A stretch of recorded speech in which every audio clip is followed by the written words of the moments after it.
where one stands in terms of comfort, but where one stands in terms of challenge like now, Mr. Speaker. Speaker, I was very perplexed.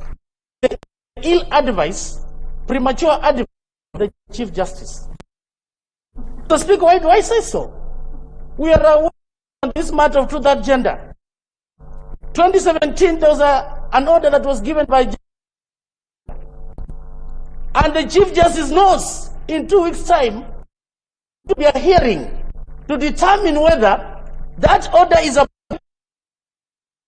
Parliament or in this. What was the hurry for? Is it because he's about to retire in 3 months? Is it because he wants to go? He wants to go down with the island? Mr. Speaker, even the Supreme Court itself, those judges, they do not subscribe to the truth and gender rule. And you know that, Mr. Speaker. In the cabinet itself, there's no truth and gender rule, Mr. Speaker. This Parliament has worked extra hard, Mr. Speaker, to achieve this. And the many legislators who are shouting outside there, particularly our female colleagues, they should stop pretending, Mr. Speaker.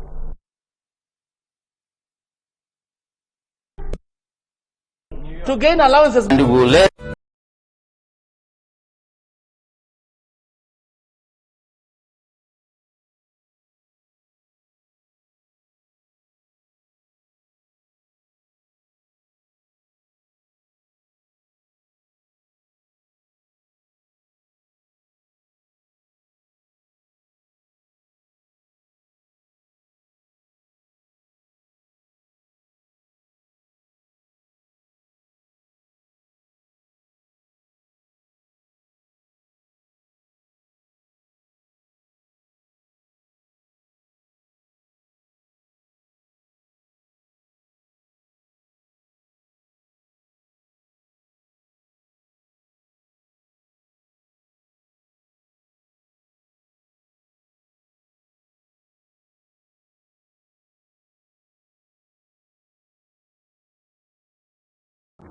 I have been in this house when Duale 1, Duale 2, Duale 3, and Duale 4 were shot down.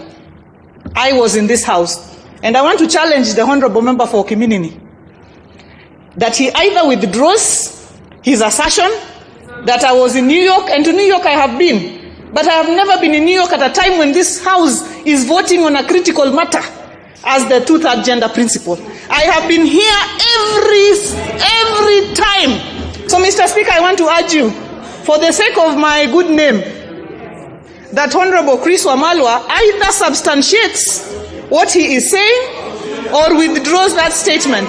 Mr. Speaker, this matter is a matter for all of us. Mr. Speaker, it is for all of us to resolve it together. Mr. Speaker, we will not get to the bottom of it by attacking each other and bad-mouthing each other and trying to put each other down.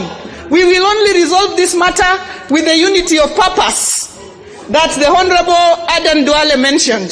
So, Mr. Speaker, I would urge you to ask members, even as we debate, to try not to drag each other down, because it is not by pulling each other down that we will find a solution to this very important matter. We have our views on it. It may be different from what the Honorable Wamalwa has, but Mr. Speaker, as you have said, you may not agree with what I say, but you will defend unto your death, Mr. Speaker, as I know you, my right to say it as an elected member of this House, Mr. Speaker. So even if we don't agree, let us not bring each other down, because we all, Chris, you and I need to be somewhere after Nini. Sasa unaleta Nini?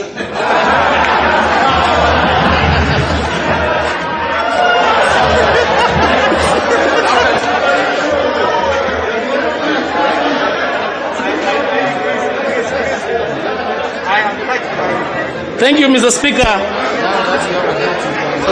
Honorable Wamalwa. Thank you, Mr. Speaker. Mr. Speaker. Honorable Wamalwa, please, earlier member, please. It is let's not try to spoil the names of one another. Thank you, Mr. Speaker. Mr. Speaker, this is a House of Records. And if you allow me, I can go to the Hansard, Mr. Speaker, and prove Honorable Wanga wrong. because I was here and I support the two-thirds gender. And that's why I was so keen. So you cannot go in the media, Mr. Speaker, shouting loudest, and yet you've contributed to the unsuccessful passage of this bill, Mr. Speaker. That time, if you allow me, I can go to the handset and prove it, Mr. Speaker. As I move on, Mr. Speaker. No, Honorable Amalwa, it is not personal. Mr. Speaker, as we move forward, Mr. Speaker, as you've said, this is about unity for purpose, Mr. Speaker. I cannot withdraw. I'll go to the handset and substantiate, Mr. Speaker. You know, Honorable Amalwa, if you insist on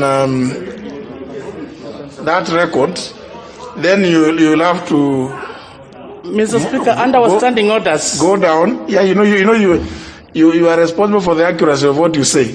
Yes. Yeah. So if you have that answer, please just table it. Mr. Speaker, if you allow me, within our standing orders is allowed, I can substantiate by going to check our standing orders, particularly at that particular time when that matter was live on the floor of the House. I can substantiate that, Mr. Speaker. Give me time. Okay, we'll discuss when we come to that time. Please allow me to go look at the handset. Honorable Amalwa, do you have that record? Do you have that record? The handset is there, Mr. Speaker. No, please. If you allow me, I'll go to the handset. I don't have the handset at the moment as I speak. So you stand by your statement? Yes, Mr. Speaker. And now you would have to stop there. Yeah. And you've been challenged. Because you've been challenged, we will give you the time to go and look for that handset. And if you don't, other consequences will follow. Yeah? Honorable Amalwa, you would have to stop at that point so that you go and look for that record which you say. Because we can't just let you say the answer bears me out. We've seen occasions where members have said this and answer will bear me out. When it is checked, it doesn't bear you out. So until such time as you bring a copy of that handset, you'd have to. Mr. Speaker, the option available is you either withdraw. What's the issue? What's the issue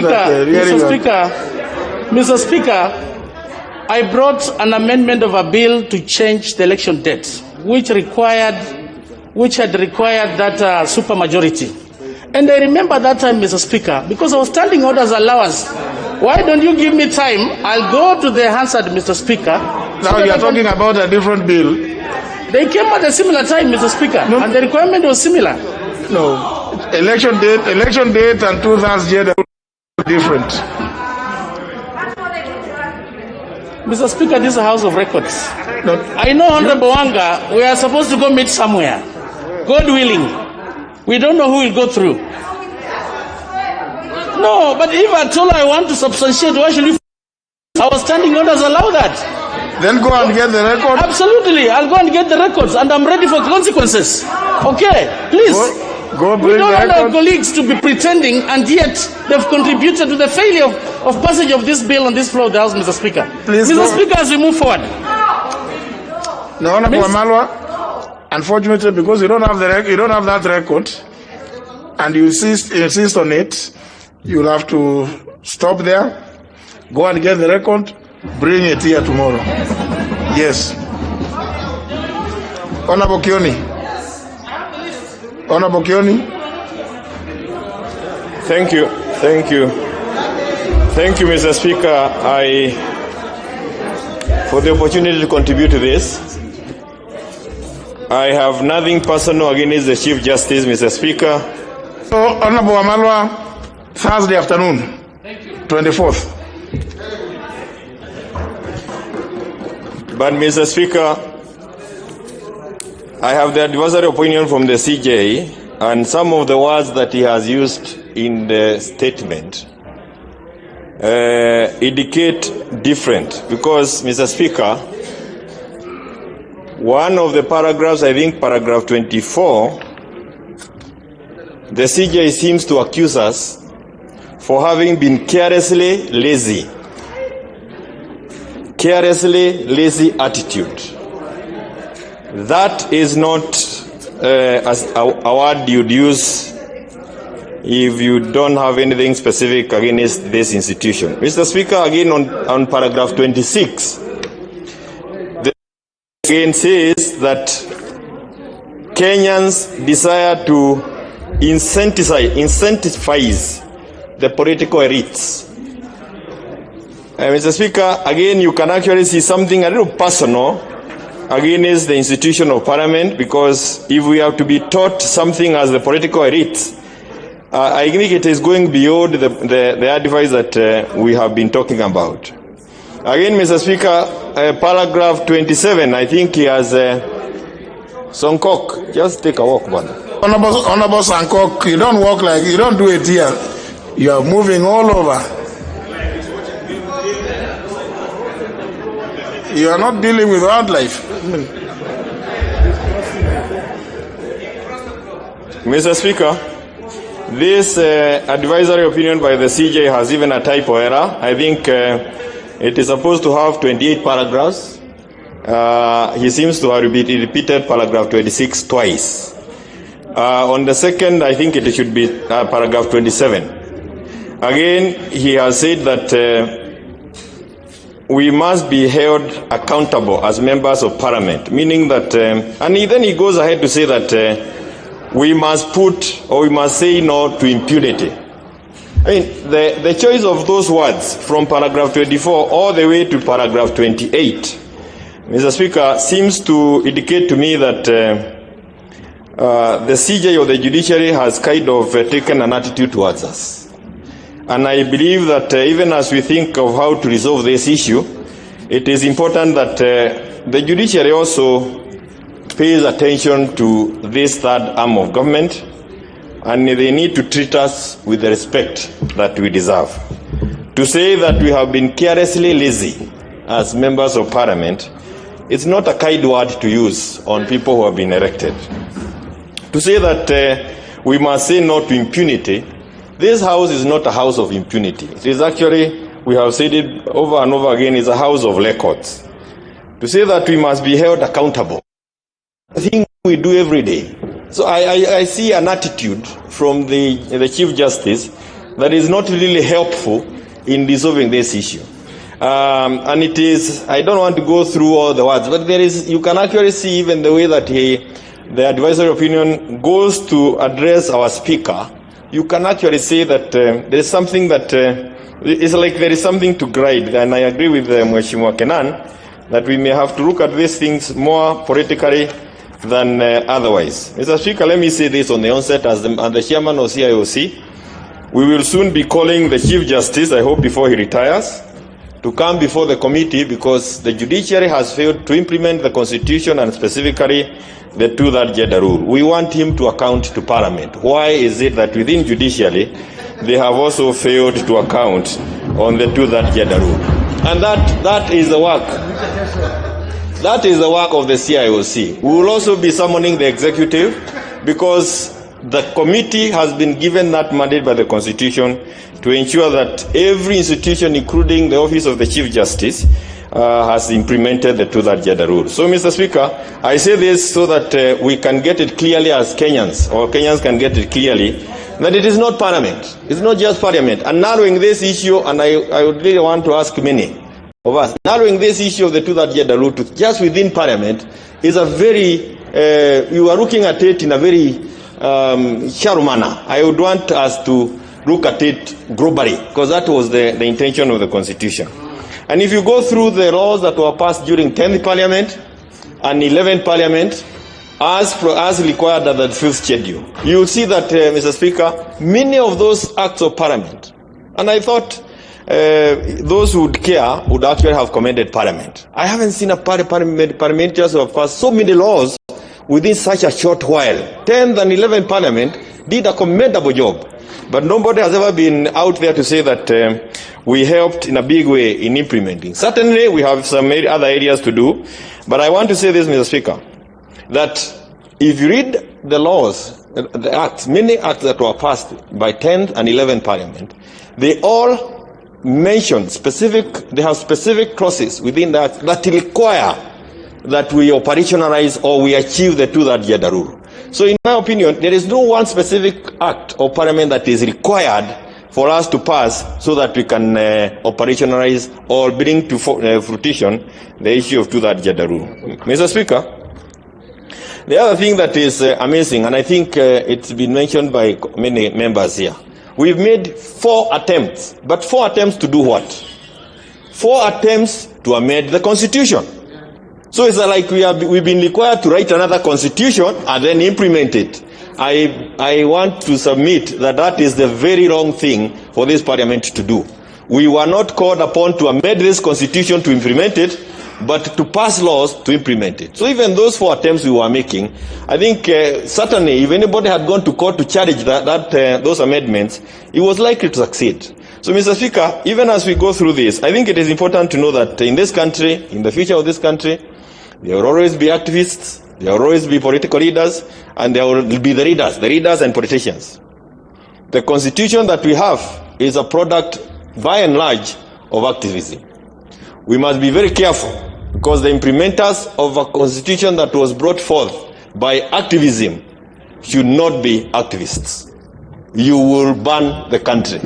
We now need leaders, we need political leaders who understand the country, so that we can be able to benefit from the provisions of this constitution without putting the country into the kind of crisis that we are now in. Mr. Speaker, when this advisory opinion was given, I was in Daragwa.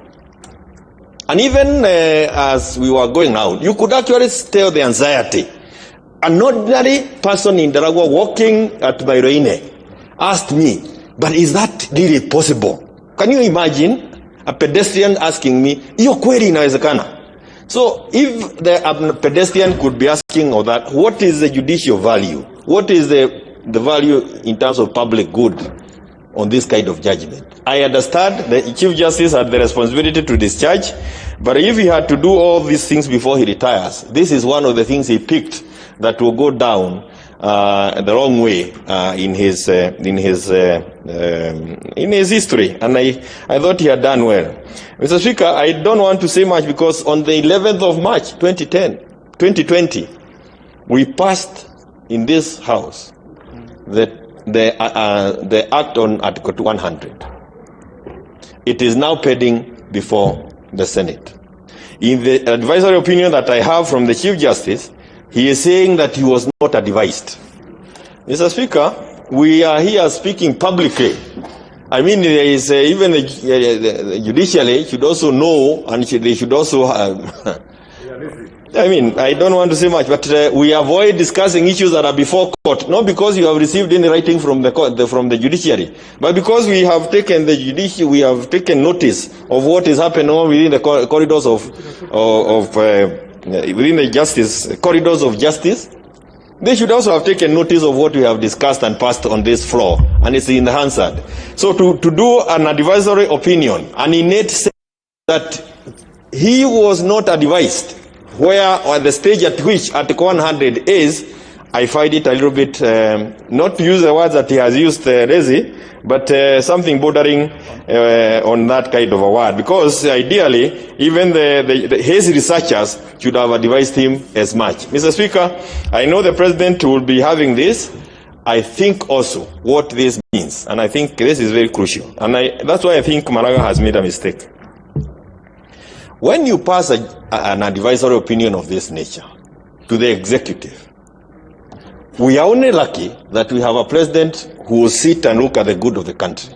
If this kind of an opinion was in the hands of another lazy person, you will hold parliament at ransom. We have lost our independence. You are told, pass it or I send you home. So you are really compromising the independence of the third arm, one arm of government.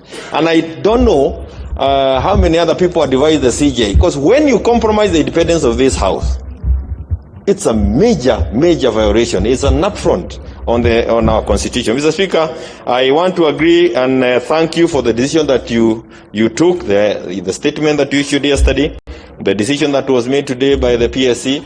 And I think this is a good debate because it now brings this issue to the agenda to another level, where we will not be worried about passing laws here on the floor, but allowing the country to know that when you talk about public bodies is not parliament. In any case, it's even plural. Elective public bodies. So why punish parliament alone unless you have something against us? And if you have something against us, you have something against the people of Daragwa who elected me. I will not be here was it not for their vote. Finally, Mr. Speaker, there is no way you can do this kind of a thing. And then I see he has also said that there is an epidemic, there is the issue of cost in it. And then finally says it's a pain that we must be ready to bear. I don't know, it's a pain. As he says, there is no gain without pain. This is not a question of pain. It's really putting us in a crisis. And it's a crisis that once you are in a constitutional crisis, who guarantees you that you are going to get back to normalcy? I mean, any person can decide to become wrong and get us the wrong way. So when you are in that kind of a position, or in that position of authority, don't look for ways of causing people pain. Look for ways of giving solutions and getting us to move forward, not putting the country into a crisis. Mr. Speaker, I thank you. And I know as members of CIOC, as I mentioned, we will be, with your permission, because the letters must come through your office, we'll be writing to the Chief Justice so that he can also come and account as to why, for now 10 years, he has failed to observe the two-third gender rule within his arm of government. I thank you. Honorable Mbadi. Thank you, Mr. Speaker. Mr. Speaker, I want to start by saying that I'm happy that the Chief Justice has invoked Article 261. But my happiness is not informed by the same reasons as Melio Odhiambo. My happiness is informed by other reasons. This is a time for this country to start clearly witnessing and seeing the inconsistencies and contradictions in the 2010 Constitution. Mr. Speaker, when we were pushing for the passage or the enactment of this Constitution, both the nays and the ayes were in agreement that there was about 20% that was not right. The question was, where is this 20%? In fact, I don't know how we calculated and tabulated the 20%, but we all spoke about 20%. Mr. Speaker, now you can see the 20%. Mr. Speaker, I want to give myself as an example. But before saying so, I want to say that our method of electing members to this House, apart from the 12, is first past the post. It is not proportional representation. That is being practiced in Rwanda and any other jurisdictions that have moved towards realizing this principle. Mr. Speaker, I want to give you an example, and I want to give myself an example. In the last election, at the party primaries of the ODM party, we were 3 candidates. I got 12,498 votes. The second candidate, who was also a man, got 10,726. And the third candidate was a woman. She got 506 votes. In the general election, Mr. Speaker, again, I had an opponent or a competitor, a lady, who only got 273 votes. Mr. Speaker, what the people of Super South said is that they don't mind a man representing them, including women. And in fact, the women voters are over 50% in my constituency.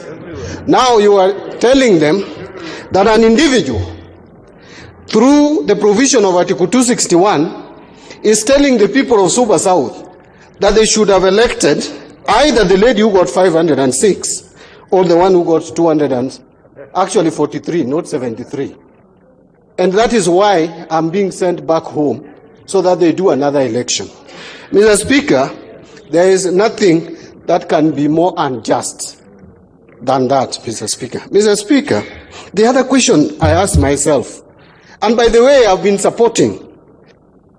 religiously supporting that we provide a solution to Article 100 and a solution to Article 27 of the Constitution. But the question I've been asking myself, and I was keenly listening to Honorable Tiende Amono. Unfortunately, I think he has left. And is here. And also Nzamba Gitonga, who gave his opinion. Mr. Speaker, I'm asking myself, the drafters of the 2010 Constitution provided for Article 177 of the Constitution and 178, clearly spelling out how the two-thirds gender principle will be respected at the county assemblies. But Mr. Speaker, when they came to the national legislation, what did they do? They looked at the Senate and created 16 seats for women. After the 47 which is left to anybody to contest, there are 16 for women and another 2. One a youth who is a woman, another one a person with a disability. 18 seats was specifically created in the Senate for women. My understanding is that this was meant to help achieve or realize the two-thirds gender principle. Now, when they came to National Assembly, Mr. Speaker, they created a seat no one had ever imagined. The 47 women reps. No one ever imagined that there could be a position contested only by women or by any gender in the 47 counties. And we thought that was to realize this principle. Now, why was it so difficult for the people of Kenya to just decide that we want National Assembly to not have more than two-thirds of either gender? And Senate, the same. Why did they come with the provisions as it is in the Constitution? And that is why I think whether we say what, this principle, Mr. Speaker, I want to say it here. However, even if Maraga was to succeed by persuading the president to dissolve parliament, you will dissolve this parliament 1,000 times if you don't address this issue through a referendum, through amendment to the Constitution.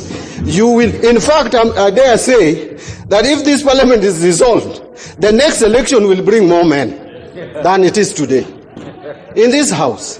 And so, Mr. Speaker, if, and I've heard many of my colleagues saying, let us be sober. I also want to repeat that let us be sober. And by the way, this thing is, the reason why this thing has been failing is because of the attitude of sometimes of our female colleagues. Because when you talk about gender, they are shouting.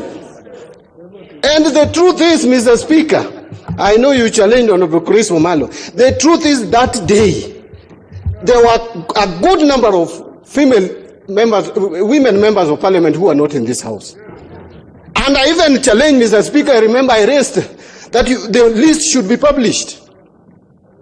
And Mr. Speaker, you didn't agree with me.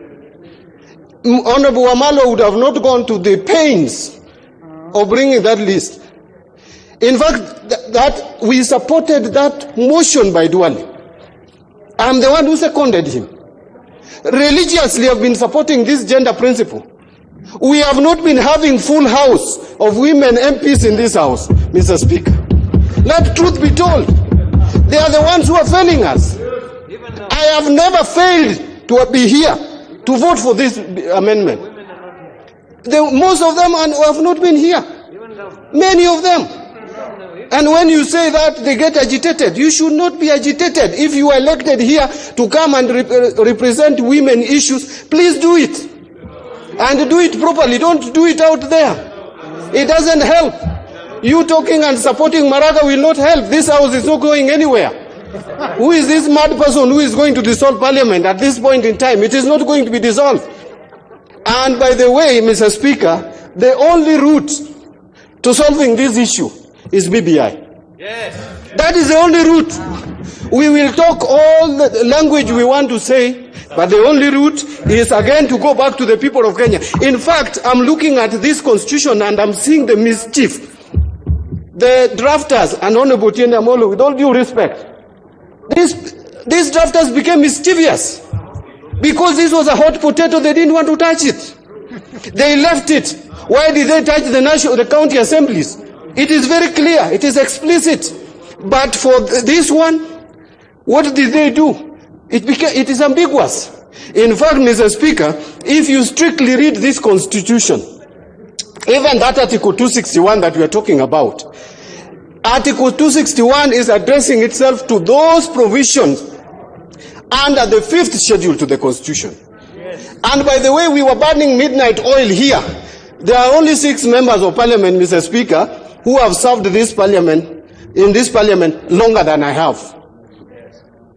And Mr. Speaker, I remember very clearly, we could legislate up to midnight. Yes. The leader of majority, you can bear me witness. Yeah, we were here. And we passed almost everything that was in the 5th schedule. Yes. This provision of Article 100 is not even clear that it is the 2/3. It just talks about promoting women representation, promoting youth representation, proposing marginalized representation, and those living with disabilities. The only article that talks to the 2/3 gender rule is Article 27. And Mr. Speaker, there is no provision in this constitution that gave timeline, Mr. Speaker. Just the same way this same constitution and Article 261 has left it without setting timelines for the president. But Mr. Speaker, the people of Kenya wanted to take away the power to dissolve parliament from the president. Then we create again in the same constitution power to dissolve parliament. These are contradictions that must be addressed. And Mr. Speaker, I wanted just to speak to the fact that as members of parliament, let us not dwell so much on whether this house is going to be dissolved or not, because I know it is not going to be dissolved. What we need to talk to now is the inconsistencies in this constitution. Are there issues that before BBI report is out, because I think something can still be changed at this time, we should change them. Mr. Speaker, and I'm not saying that we remove the 2/3 gender rule. The 2/3 gender rule is important. We need to realize it. But the method is not provided here. And now the solution to it is even contradicting. How do you give Chief Justice? And by the way, if you look at the debate in America, Mr. Speaker, currently, is whether the president should appoint a justice in his final year. Why are we allowing Chief Justice in his final months to make a major decision like this? Those are questions that we need to ask. And by the way, Mr. Speaker, I wanted, and with all due respect to lawyers, I'm actually asking myself, I am an accountant. We are retiring at the age of 55, 60 maximum. Why? What is this? What is the rationale, the wisdom behind these 70 years? I'm asking for lawyers. Does it mean that lawyers live longer when they are still, when their minds are still sharp than some of us? That is something I've just asked a question. There are positions that I think, if you tell me, Mr. Speaker, the way I'm looking at America, and I'm looking at some countries, I see the president is where we allow wisdom. Age going to 70, 80. For a president, you can see America and the two leading presidential contenders, they are all over 74. But for Chief Justice and even the Speaker, Mr. Speaker, if you are tending towards 70, I think you should retire. That is my thinking. I think you should just retire. You allow the other young people like Otiende Amolo, who are also lawyers like you, to sit on that chair, Mr. Speaker. Otherwise, how do you help others to grow? But that is a question that you may need to ask why. And by the way, we are going to constitutional amendment. while Chief Justice and other judges must go up to 70. Yeah, that is something. You know, we have treated you lawyers, Mr. Speaker. Sorry, I'm using you as an example. We have treated you with the kid's glove in this country. The Judicial Service Commission is overpopulated by lawyers. Too much lawyers. How can you then hold them accountable when you have too many lawyers there? And that is why, but Mr. Speaker, let me stop there because I can see the chair of the Justice and Legal Affairs Committee is getting agitated. My final remarks, my final comments is that as members of Parliament, let us just send a strong message that for us to realize the two-thirds gender principle, we have to go back to the people. Through BBI, let us propose a constitutional amendment, because again, we can also not just expand this Parliament. Beyond 349, honestly, where are we heading? There must be give and take. We must treat the two houses, Senate and National Assembly, as one Parliament. And if this house is overstretched, let's get some numbers to the Senate so that we realize the two-thirds gender principle, but use proportional representation as a principle of electing members. But if it is first past the post, Mr. Speaker, take me back home. Even if it is not going to be John Badi, the MP for Super South, it will be another man, I guarantee you. Thank you, Mr. Speaker. Well, you're speaking to, I suppose, the provisions of Article 81B, that the electoral system shall ensure that not more than two-thirds of either gender are represented.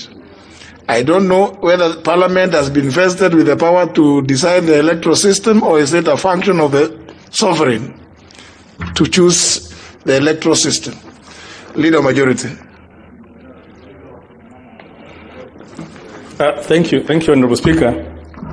Honourable Speaker, let me start at the outset by congratulating you as the chair of the Parliamentary Service Commission for the statements you made this morning and the advisory you gave members yesterday, which helped to bring down the temperatures that were beginning to be fanned, and the fire that were being fanned by activists sort of saying, you know, almost creating the situation that Parliament is illegitimate.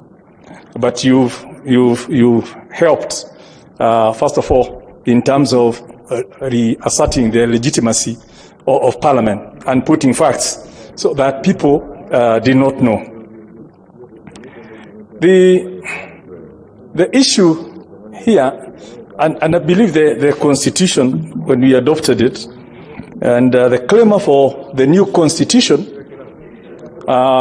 between all the way up to 2010 was all about serving the greater public interest and improvement in the governance of the country. Now, I'll come to that later, but one must ask, on all the issues that have been brought, the quagmire that we are in now is, where is the greater public interest being served? Right now, we are spending this time debating a matter that we need not have debated if the Chief Justice did not do what he did. We would have been passing bills. A lot of energy is being consumed around the country with lots of anxiety and people not sure what will happen next. Staff, these members of Parliament, 400 members of Parliament, 414, including Senate, each has about 10 members of Parliament, 10 members of staff. So collectively, there is 4,000 members of staff who are not sure whether they will be going home or not, and their families, who are now full of anxiety. Are they going home or not? Because once you leave, your constituency office is dissolved. And all those families who are relying on you, the 4,000 families who are relying on members of Parliament, will have to go home. So there's a bigger picture that perhaps the CJ may not have looked at. The international community is watching. That's why with activists saying that even decisions that are going to be made by this Parliament will be legitimate. Where do you place Kenya in terms of its predictability on policy, on decision making? Because those are some of the fundamental issues that a responsible Chief Justice ought to have looked and said, if I make the decision, what are the bigger implications? It's not just about saying simplistically that 261(7) gives me the right to convey a decision to the president. And if it was so simplistic, it would have been conveyed in 2015, 2017. But the Chief Justice then realized it was not exactly, or perhaps the advisory he had, realized you could not do that, Yet it was perhaps the best time because the election was just around the corner. But here we are with 2 years to go, in the middle of a pandemic, in the middle of financial crunch, in the middle of so many things happening, and all we are thinking of is send one arm of the government off, and then you're not even thinking of when you are off, when you are gone, within the 21 days he thinks we should go, who will appropriate the money for the election? Because you will not be there. Who will even oversight the executive and the judiciary when you don't have one arm of the government, in place? But let me ignore those, the pros and cons of his decision, because I believe it's been canvassed and there'll be more people talking about it. Let me come back to that gender rule. So, Speaker, we were with you in Bomas. Certainly, I was there from 2003. Mr. Speaker, you were there even earlier. And with Honorable Shakil and others. And it's a very complex situation because it was not exactly legal. It was a politically expedient decision that was made, and the genesis of it was the composition of the delegates in Bomas. Was from every constituency.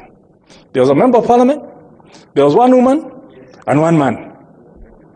So there was 3 delegates from every constituency. Then there are a few civil society, but also respecting that kind of configuration. And when we sat and we were getting close in the discussions, as part of the negotiations so that Bomas could be passed, it was said, the lady delegates in Bomas said, now that we are 1/3 here, we also want to be 1/3 in all their positions. That's how the 1/3 came. I mean, it was that simple. That's why it was not 40% or 50%. And I think it's important we go back in history to understand the genesis of some of these things. Now, at that point, in Bomas, then the question became, how do we ensure that we are going to bring 1/3 of the women? Examples were given about Rwanda. Examples were given about Uganda. But the first thing that came out was Uganda is not exactly the democracy. And I'm not saying that as discussing how they operate. Even Rwanda. The autocratic rule determines who stands. It's not exactly the same in Kenya. So figures were, options were battled around. And a clause was included that to ensure that we will have the women, we will have what was referred to then as the mixed member representation. And that we would forget about constituency based first past the post. We will now go the South African route, where parties will propose, we will vie for the seats, and then there will be apportioned seats in parliament. And then they are going to nominate candidates on a zebra system. That's how the first zebra system was being discussed in Bomas. So there will be a man and a woman, in which case, at any one time, when you pick all those things, you ensure that at least 1/3 or even 50% is represented.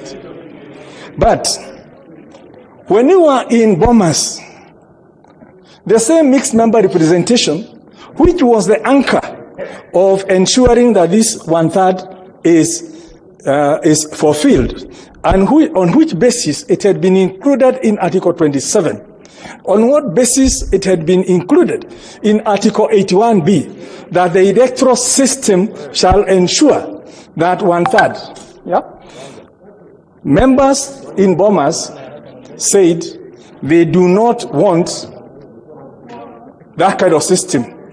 They all want to elect their person.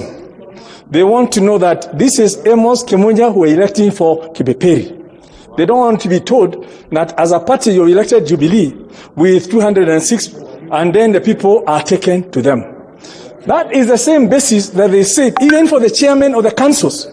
Remember, the chairman of the councils and the mayors used to be elected by the councillors. They said even for those, they want to do direct election. That's how governors ended up being directly elected. Because people say they want to feel the person they have elected. It's important you gather history so that you know that this thing, although it had been included, agreed in principle, and 2 articles had been drafted on the understanding that it's a mixed member zebra situation, Article 27.3 and Article 81B. They had been drafted with that in mind.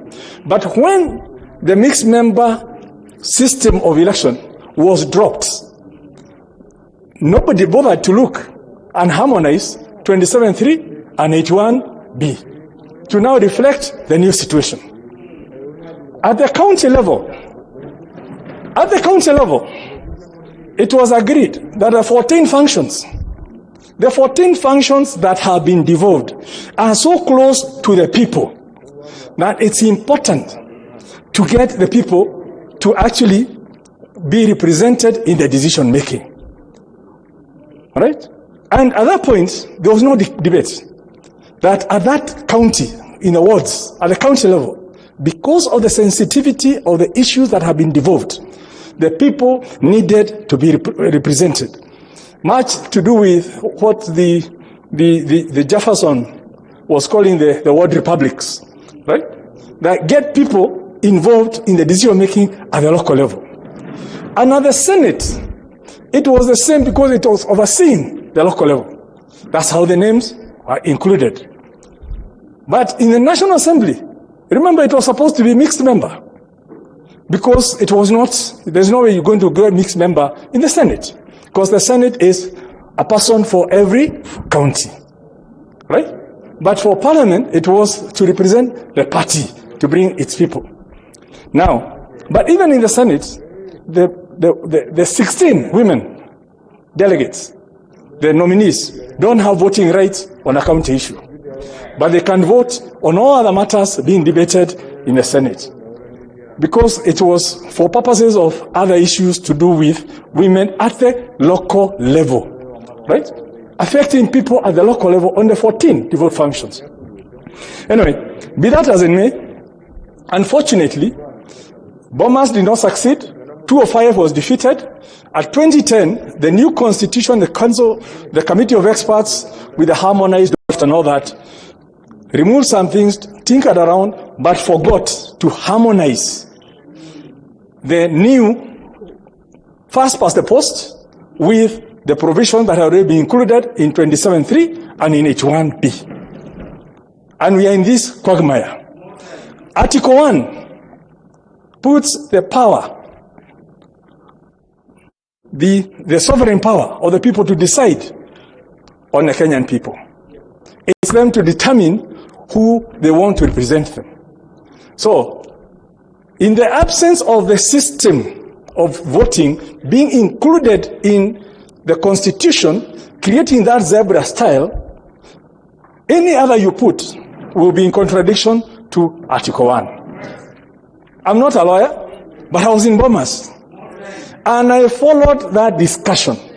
And I followed that discussion ever since. We brought the first amendment here with Mother Karua. I was in this parliament. I was in government. We brought the second amendment with Honorable Mutula, the late Mutula Kilonzo. We were here.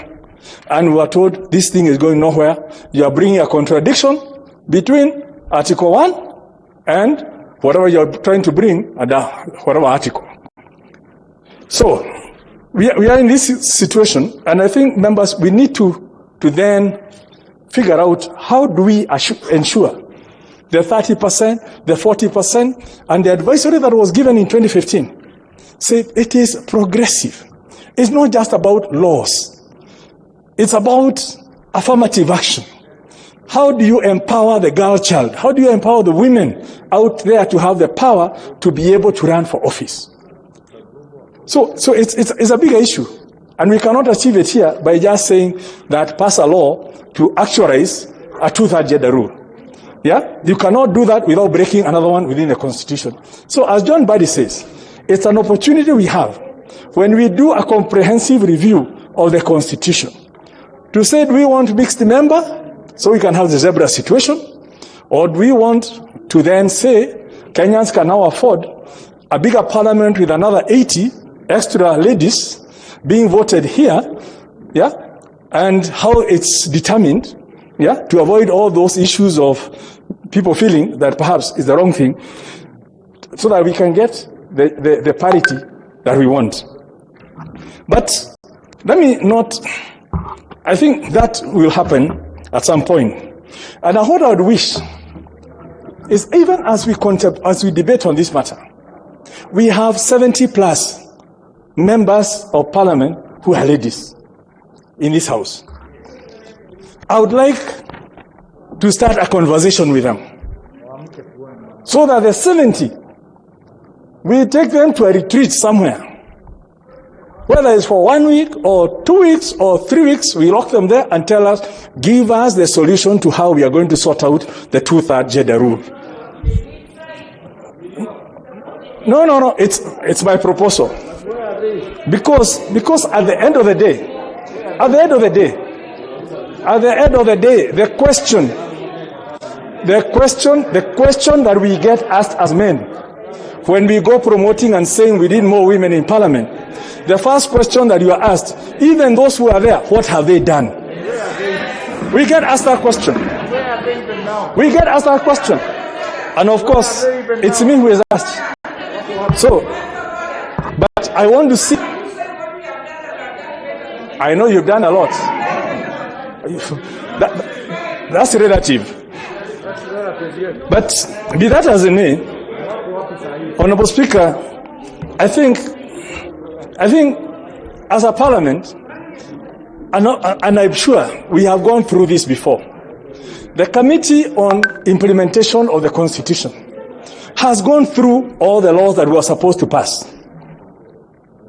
And the only law that was outstanding was the law to actualize Article 100, which this House passed in March. So as far as I'm concerned, there's nothing that was anticipated through 2261(7) that this House has not done.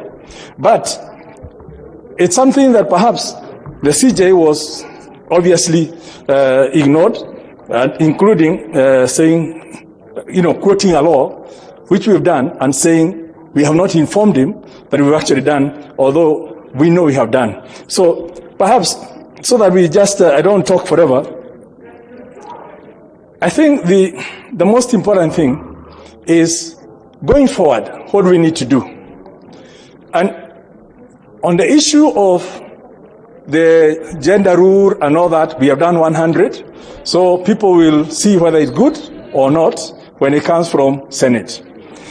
In terms of the constitutional changes, I believe there's a framework that's already in the air through the Building Bridges initiative. Perhaps we need to revisit that and pulling together, not just thinking of BBI as a political thing, but as a vehicle towards changing the laws of this country to actualize the desires of the people at that point. But as a House, we are under threat, and we know. And I started by saying, Mr. Speaker, that we congratulate you for what you did. But even as you go to court, this matter is now in the hands of His Excellency President Uhuru Muigai Kenyatta. And I know we are putting our efforts on the Chief Justice, but we are perhaps forgetting the only person who can ensure sanity in this country for the next 2 years is only the president.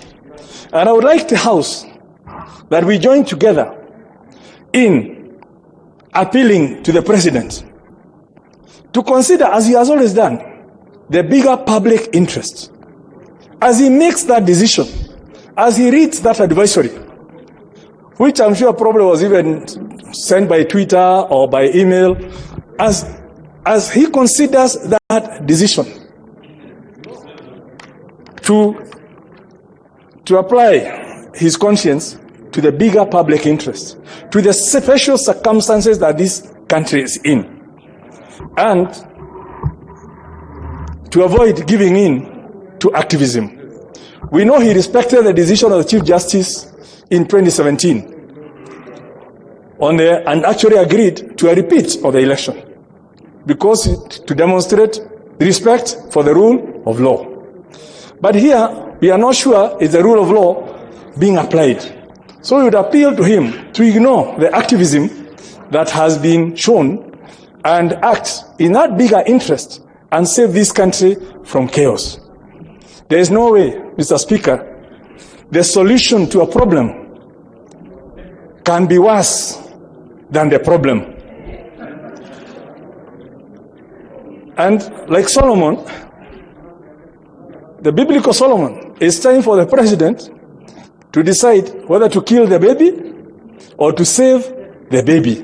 Because that is the situation we are in. And I think as a House, if we get our committed, we are all committed towards that, then we will be saved as a House so we can save this nation and move together.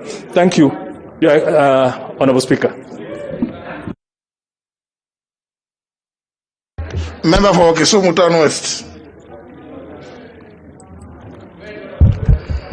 Mr. Speaker, I need not remind you that it is Kisumu West, not Kisumu Town West. Mr. Speaker, as we debate this issue, I would like the members of the House who are listening to me to know that we need to listen to each other and we need to make sure that His Excellency the President gets the advice that he needs from this House. Before I address that issue, Mr. Speaker, I want to ponder certain questions. Since 2015, the CJ has been quite silent on this issue.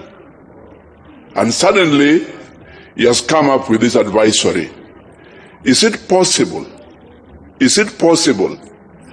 that he could be acting at the behest of certain persons who are not in the House?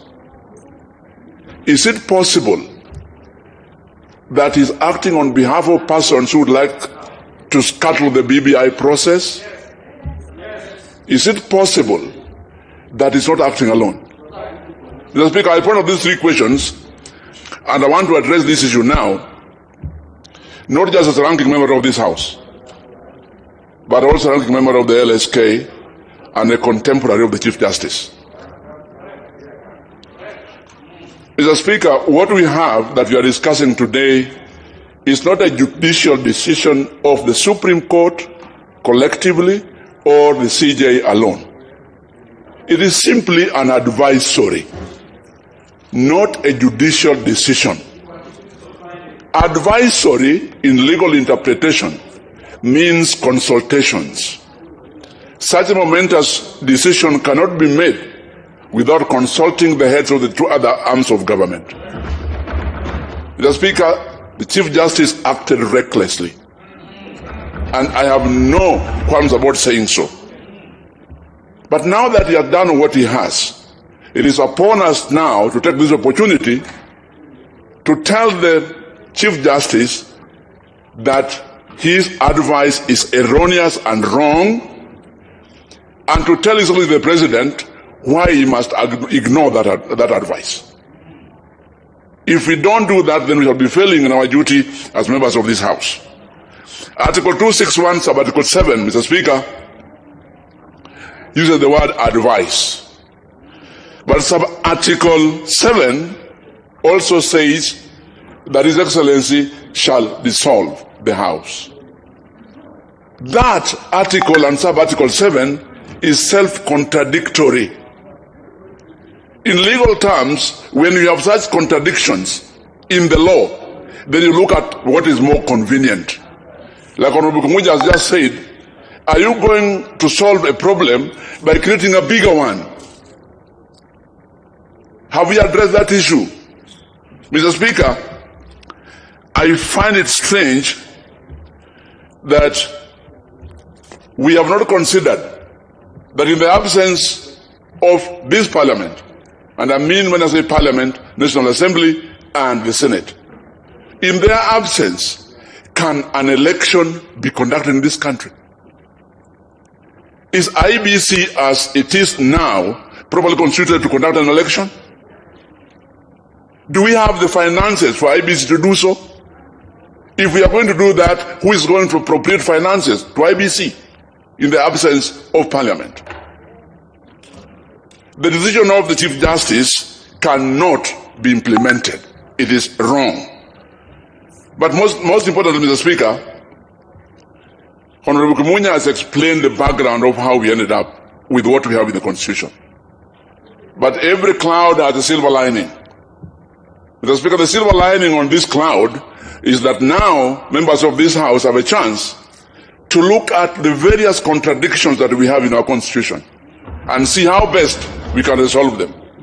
The only way to resolve these contradictions that we have in the Constitution is through the BBI process, not by this advisory to the President. Look at Article 267, Mr. Speaker, that gives the Chief Justice the authority to give that advisory. And let us not forget, it is an advisory, not a decision, not an order.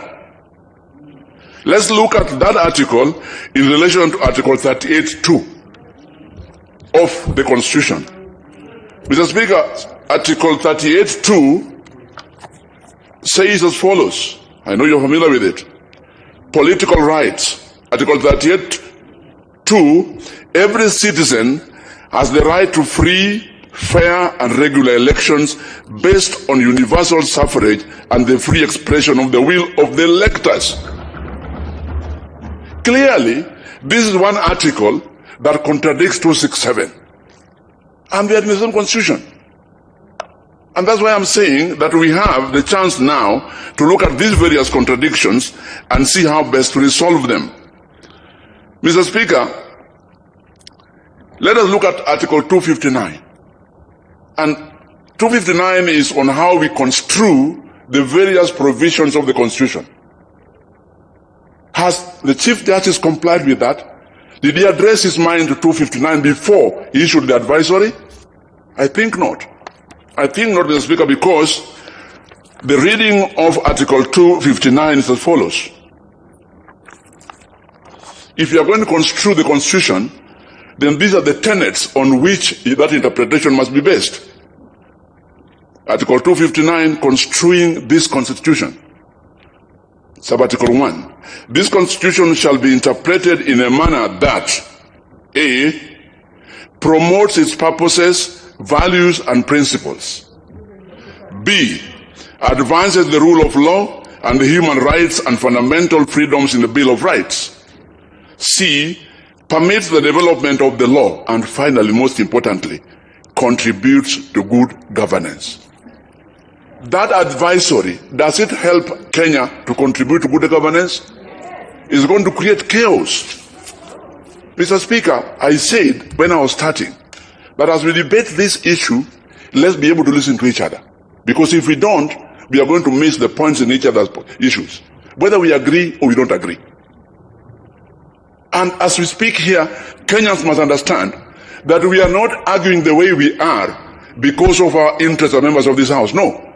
We are agreeing to this because of posterity. We want this when it goes down in the legal political history of Kenya. It should have been said by those who come after us that members of the 12th Parliament address this issue soberly, not in their own interest. We must make it clear to the Chief Justice that he is wrong. And we must make it clear to His Excellency the President that he must not comply with that advisory. Mr. Speaker, not all is lost for this House. Because Article 261 that Honorable Tina Mula, earlier on alluded to, gives us the chance, with the agreement of the Speaker, to extend the period if necessary. If we are able to garner 2/3 majority of the members of this House, all we need, Honorable, one way or somebody else to do, is to raise an amendment based on 261, extend the period, pass it by 2/3 majority, and we are home and dry, and there will be no crisis in the country. So let's not discuss this issue as if we don't know the way out. Lastly, Mr. Speaker, I'm happy that Parliamentary Service Commission has decided that the matter be contested in court. It is only there that these various contradictions will be properly elucidated and properly dealt with. I thank you, Mr. Speaker, for giving me this chance. Naam, Shaban. Asante sana Mheshimiwa Spika kwa kunipatia nafasi hii pia kuzungumzia swala hili ambalo ni la kikatiba na ambalo tayari limeweka nchi hii kwenye hali ya wasiwasi. Mheshimiwa Spika, katiba ya mwaka wa 2010, katiba yetu mpya ilivyokuwa inatengenezwa, ilikuwa kwa sababu ya matatizo yale ambayo tulikuwa tunayapata.